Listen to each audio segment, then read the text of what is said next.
حضور یہ جو قرآن کریم کے آغاز میں سورہ بقرہ میں آتا ہے تیسرے رکوع میں کہ آدم علیہ السلام کو شیطان نے ورغلایا اور وہ اس مقام سے نکل آئے مما کان فیہ ہے،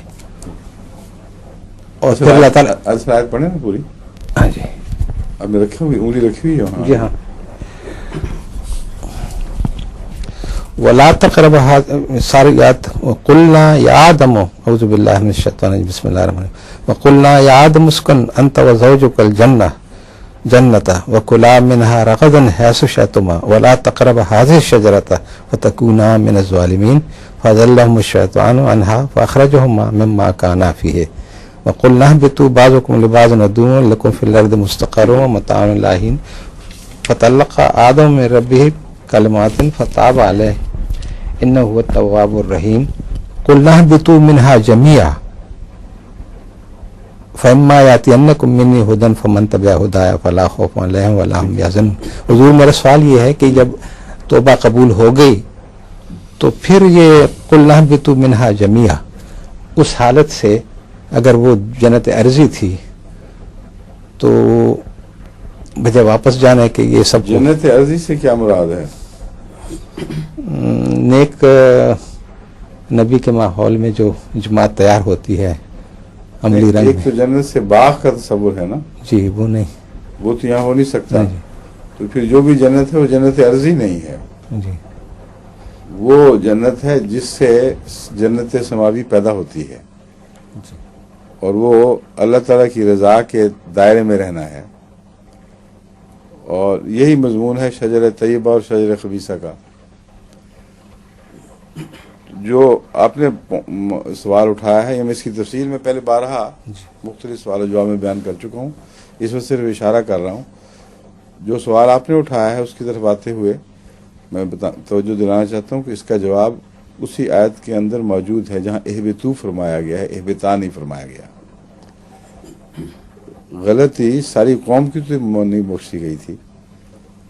وہ قوم جو خدا تعالیٰ کی رضا کے دائرے سے باہر آ جائے غلطیوں کے نتیجے میں، وہ قوم اپنی جنت کو کھو دیتی ہے.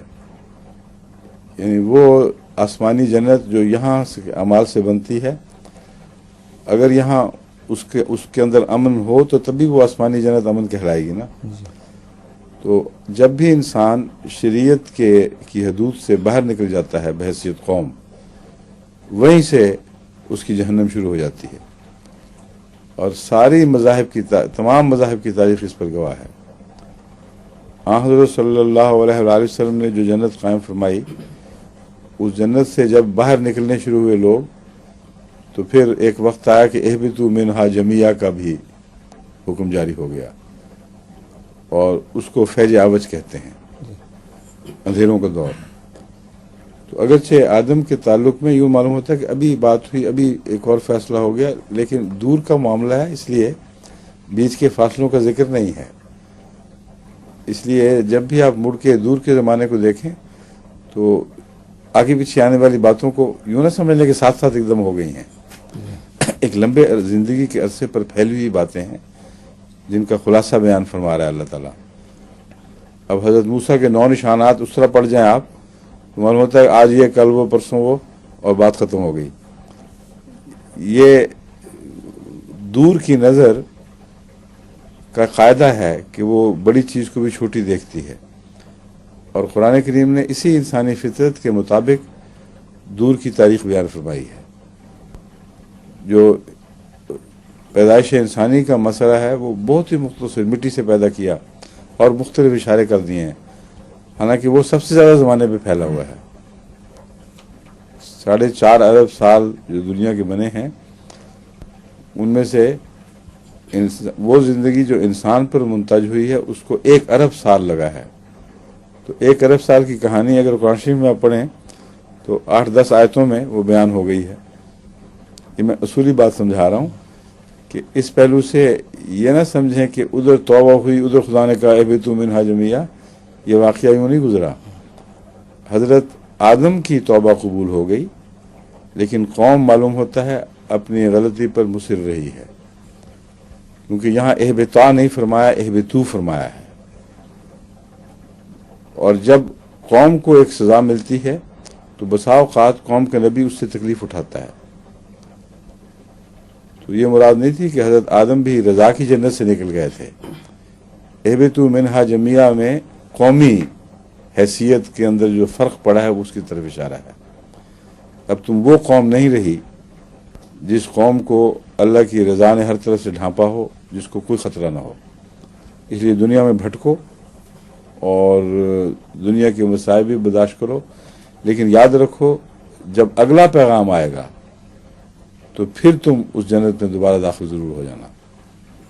اس کے مان بعد اگلے پیغام جی کا ہاں ذکر ہے. بالکل صحیح ہے.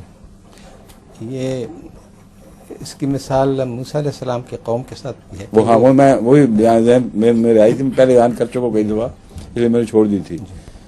اب موسیٰ علیہ الصلوۃ والسلام نے کتنی دیر دست نوردی کی ہے قوم کی وجہ سے، اور وہ جو وعدہ تھا کہ اس مبشر جگہ میں داخل ہو جاؤ گے وہ وعدہ ٹل گیا.